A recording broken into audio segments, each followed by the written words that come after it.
हाती बोट धरून शाळेत घेऊन जाय, हाती बोट धरून शाळेत घेऊन जाय, मुलींना शिकवी माझी साऊमाय, माझी साऊमाय, मुलींना शिकवी माझी साऊमाय.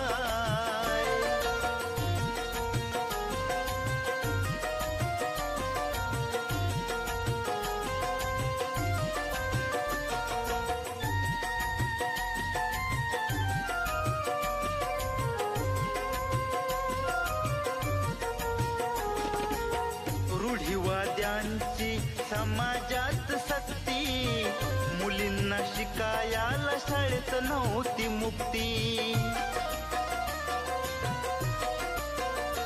ओ चूल आणि मूल स्त्रियांचं हेच जग, शिकायची फार होती त्यांना तग मग.